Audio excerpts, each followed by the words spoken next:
Last வீடியோவில் heritage style clay roof டைலை பற்றி plus and minus பார்த்தோம். ஸோ இப்போ எந்த மாதிரியான பில்டிங்க்கு எந்த மாதிரியான ரூஃபிங் போகலாம் அப்படின்னு ஒரு கன்ஃபியூஷன் உங்களுக்கு வந்திருக்கும்ல, அதை இந்த வீடியோவில் பார்த்துடலாமா? ஃபஸ்ட்டு கிளே டைல் ரூஃபிங், இதை பற்றி போன வீடியோவிலே தெளிவாக பேசியிருந்தோம். பார்க்கலன்னா அதை ஃபஸ்ட்டு பார்த்துட்டு வந்துடுங்க. Second one, concrete slab. எல்லாருக்கும் தெரிஞ்ச விஷயம்தான். ஸோ இது ரொம்பவே ஸ்ட்ரென்த்தாக இருக்கும், லெஸ் மெயின்டெனன்ஸாக இருக்கும். நீங்கள் டெரேஸ் ஏரியாவை முழுவதுமாக யூஸ் பண்ணுறதுக்கான ஒரு ஆப்ஷன் கிடைக்கும்.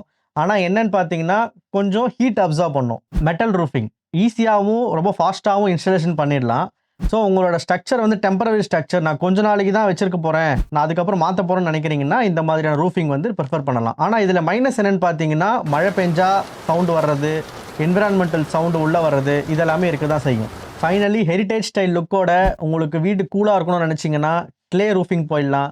இல்லை நான் டெரேஸ் யூஸ் பண்ண போகிறேன், அது மல்டிபர்பஸ்க்காக சோலாருக்கு மற்றபடி யூஸ் பண்ண போகிறேன்னா நீங்கள் கான்கிரீட் ஸ்லாப் போயிடலாம். இல்லை டெம்பரரி ஸ்ட்ரக்சராக இருந்தால் போதும், எனக்கு காஸ்ட் எஃபெக்டிவாக வேணும் அப்படின்னு நினச்சிங்கன்னா மெட்டல் ரூஃப் போயிடலாம்.